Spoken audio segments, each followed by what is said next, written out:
So chances are, if you're watching this video, you're struggling to make withdrawals from prop firms and be consistently profitable trading Forex. Well, this video is going to show you exactly how you can get into that position of consistently withdrawing from prop firms and making sure that you are consistent. Now, I've been trading for about 4.5 years, and about 3 of those years was me spent losing a lot of money and struggling to become profitable. Now, I'm sure a lot of you will hear this, but it takes roughly about 3 to 4 years to become profitable. Well, the truth is most of us are stuck with shiny object syndrome, and shiny object syndrome allows us to chase this shiny object around the room, constantly jumping from one strategy to another strategy to another strategy, when we should just be focusing on one and honing in on our craft. This, in my opinion, is the single biggest obstacle facing traders now, especially when there's so many different strategies, methodologies, and ways to read the market. So find something you like and stick with it. Now, a lot of traders and trading gurus like to harp on the subject of psychology,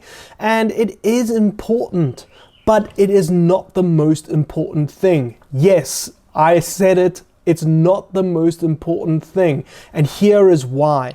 A trading strategy is the backbone for a trader being successful. Without a trading strategy, there is no basis on which you can build a trading strategy. It's like trying to build your house before you've put down the foundation. You're not going to have anything to build on. The psychology of your trading is dependent on the strategy that you choose.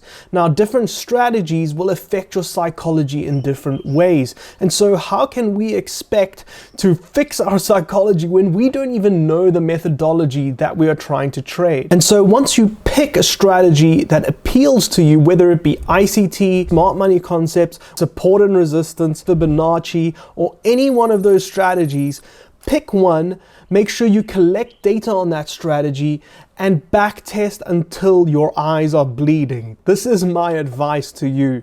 Make sure that you know your strategy inside and out, and that you are confident with it. Once you are confident with your strategy, you can then start to build your psychology upon that confidence and upon the data that you've collected.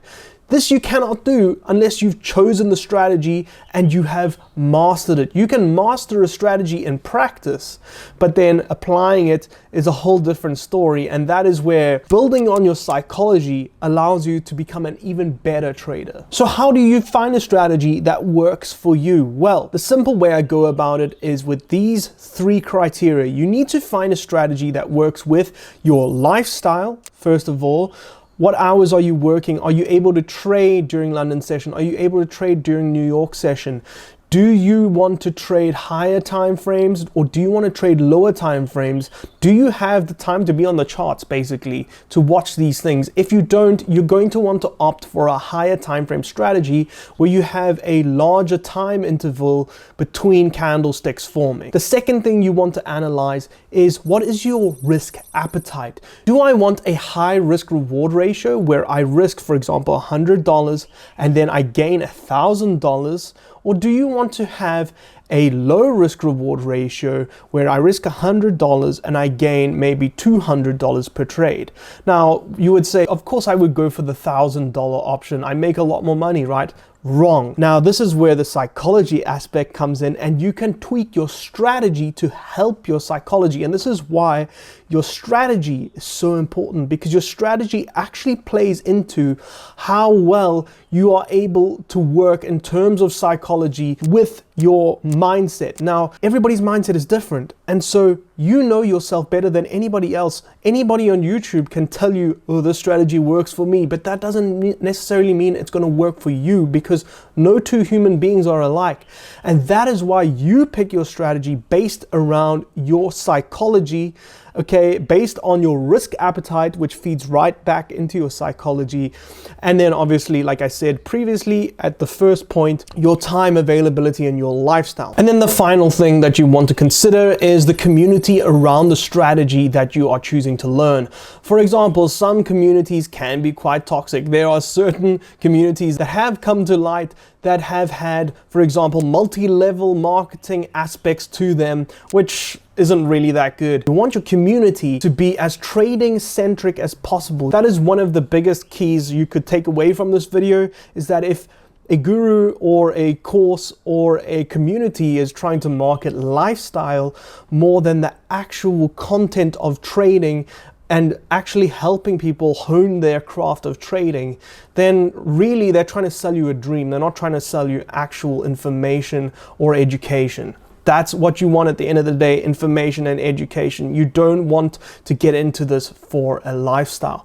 Now, one of the final elements to consider when you are trying to turn your trading around and become consistent is this. You want to make sure that you are focused on one thing, and it's not the outcome. It's not about being profitable. You don't want to focus on being profitable. If you put your focus on being profitable, you won't be.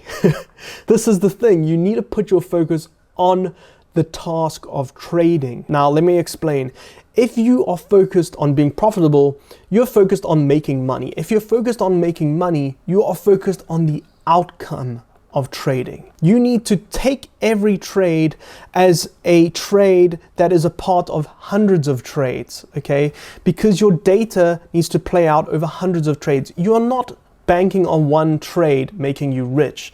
That is the mindset of a gambler, and the mindset of a trader is working with hundreds of trades in a data set and hoping that over that period of trades that you have your statistical edge play out. And understand that even if you do have like a 50% win rate, there's actually a pretty good chance and a likelihood that you will have 7, 8 losses in a row eventually in a space of 100 or even 1,000 trades. That's something that you need to plan for, and you need to adjust your risk management accordingly. And so that's exactly how I would go about turning my trading around to become a consistent and profitable trader in today's market. I hope you guys enjoyed that video. If you enjoyed it, give a subscribe down below and hit a thumbs up. And if you want to win accounts and be part of all of the amazing events that are happening in the Discord community at Blue Guardian, make sure to join the Discord below. We have podcasts in there every week that are absolutely phenomenal on a Monday and a Wednesday, and you get to learn from experts in the trading field and find out exactly what it takes from people in the market doing it on a daily basis. And so there's a ton of value in there. So I encourage you guys to join there. But otherwise, thank you guys for watching, and I'll see you guys in the next video.